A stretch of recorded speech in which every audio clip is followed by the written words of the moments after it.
Salam əziz dinləyicilər, hər vaxtınız xeyir olsun. İndi biz Amerika mövzusunun ikinci hissəsi haqqında danışacağıq. Yəni 19 və 20-ci əsrin əvvəlləri dövründən bəhs edəcəyik. 1801-1809-cu ildə Amerikada hakimiyyətdə olan prezident Thomas Jefferson olmuşdu. Thomas Jefferson'ın hakimiyyəti dövrü ilə haqqında danışanda elə buradan da, yəni hakimiyyət illərindən də bəllidir ki, Thomas Jefferson 2 dəfə prezident olmuşdur və Amerikanın ilk dövlət katibi və 3-cü prezidenti idi. Gəlin onun daxili siyasətinə diqqət yetirək. Onun daxili siyasətində deyir ki, əmlak senzini, seçkilərdə iştirak etmək üçün əmlak senzini ləğv etdi. O cümlədən borclular və siyasi məhbuslar üçün humanist qanunlar qəbul edir. Köləliyi ləğv olunması üçün təşəbbüs göstərir, deyir. Lakin bu Cənub ştatlarının etirazı ilə nəticələndiyi üçün baş tutmur. Yəni o istəyir ki, ölkədə, Amerikada köləliyi ləğv etsin. Lakin Cənub ştatlarının etirazına görə bu baş tutmur. Lakin nəticədə o ölkəyə qul gətirilməsini qadağan edir və ölkəyə qul axınlarının qarşısını alır. Onu unutmayaq ki, Thomas Jefferson'ın təsviri Rushmore dağında əks olunan 4 ABŞ prezidentindən biridir. Bu haqda məlumatımız olsun. Xarici siyasət haqqında danışanda isə qeyd etməliyik ki, xarici siyasətdə 1803-cü ildə Fransa Louisiana ərazisini ABŞ-a satır 1803-də. Bu, belə deyək, Thomas Jefferson diplomatik bacarığı burada çox böyük bir rol oynayır. Thomas Jefferson'dan əvvəl gəlin ABŞ və Fransa arasındakı münasibətlərə diqqət yetirək.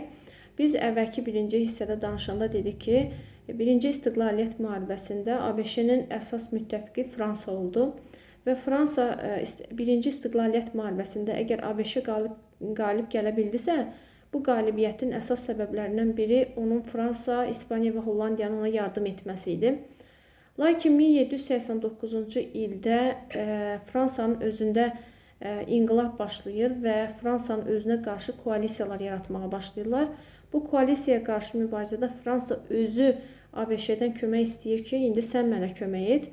Lakin ABŞ kömək etmir, burada bir tərəf siyasət yürütdüyünü bildirir və həmin vaxtda ABŞ İngiltərə ilə münasibətləri yaxşılaşdırdığı üçün Fransaya yardım etmir. Və bu Fransanın etirazı ilə nəticələnir və iki dövlət arasında münasibətlər gərginləşir, yəni gərgin bir vəziyyət alır. 1803-cü ildə Napolyon tərəfindən Louisiana vilayətinin ABŞ-yə satılması ilə münasibətlər az da olsa deyir nizamlanır iki dövlət arasında münasibət.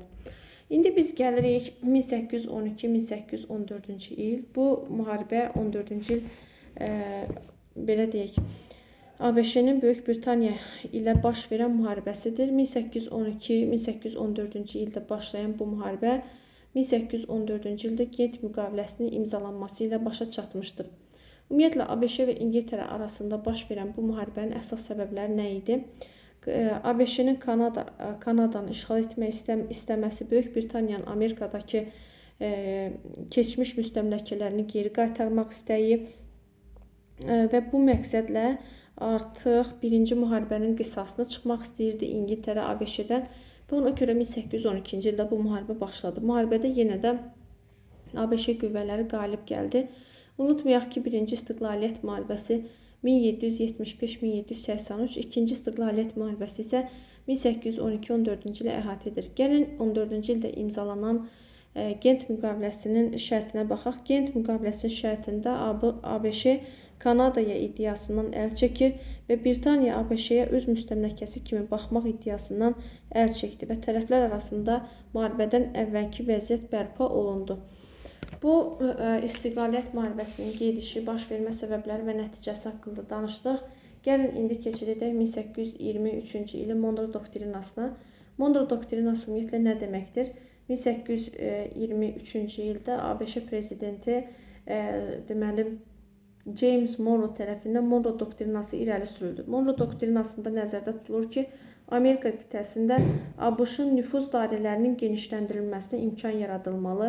Avropa dövlətləri Latın Amerikası ölkələrində, Avropa ölkələrinin, Latın Amerikası ölkələrində öz ağalığını bərpa etmək istəyinə qarşı çıxırdı və bir də deyir ki, dünyanın Amerika və Avropa sisteminə bölünməsi ideyası elan etmişdir və onların bir-birindən daxili işlərinə qarışmaması da tələb olunurdu.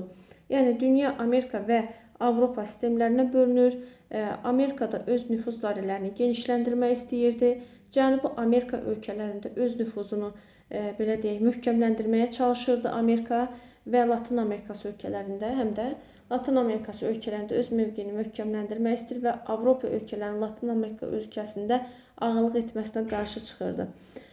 Və bu Monroe doktrinasıdır. İndi biz burada ABŞ-nin şimal və cənub ştatları arasındakı fərqdən danışacağıq.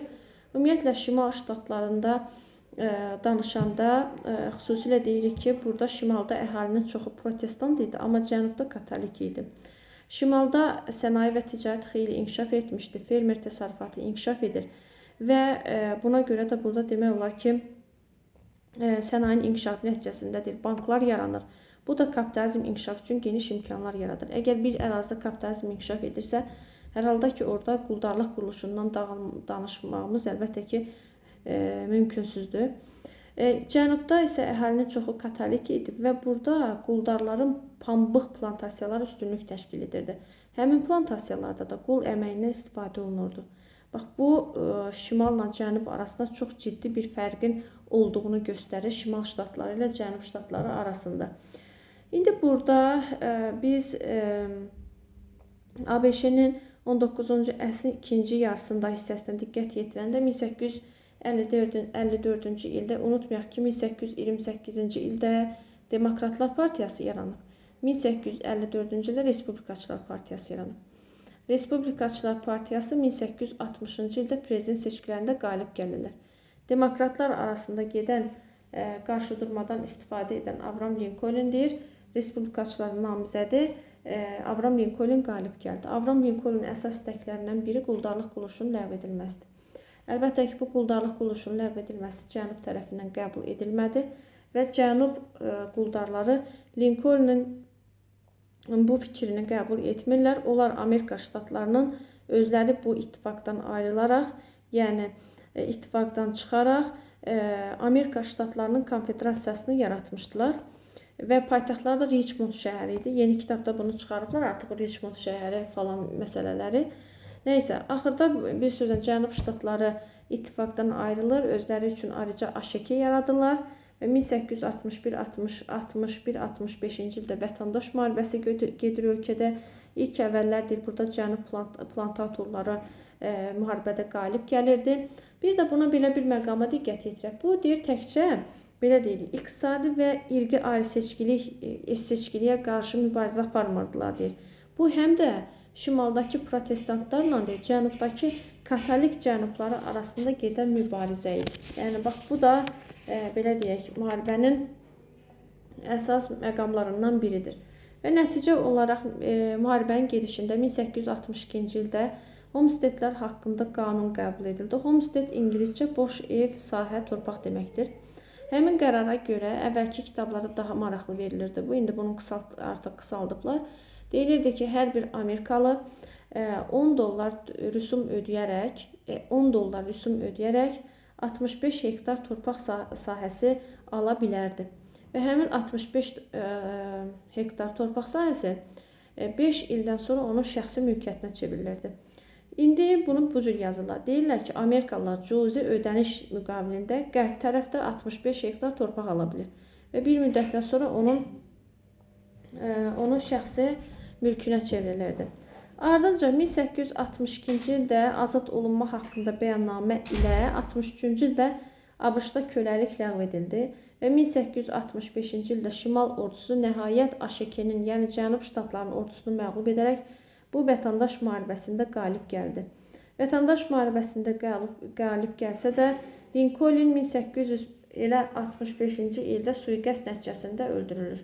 Lakin vətəndaş müharibəsinin bitməsindən sonra 1866-cı ildə ABŞ Konqresi Konstitusiyaya yeni bir əlavə edir. Deməli, Konstitusiya birinci düzəliş bayaq bizim dediyimiz 1791-ci ildə idi, ikinci düzəlişə 1866-cı ildə idi.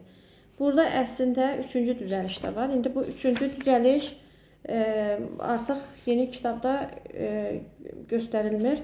Hansı ki Avram Lincoln, daha sonra Woodrow Wilsonun dövründə idi. 1813-cü ildə idi və 1813-cü ildə edilən düzəlişə görə senatorlar xalq tərəfindən seçilməli idi. Amma bu daha yoxdur. 1866-cı ilin düzəlişində deyilir ki, qaradərilər və ağdərilər bərabər mülki və siyasi hüquqlar əldə alırdılar. Sonra ABŞ 20-ci əsrin əvvəlində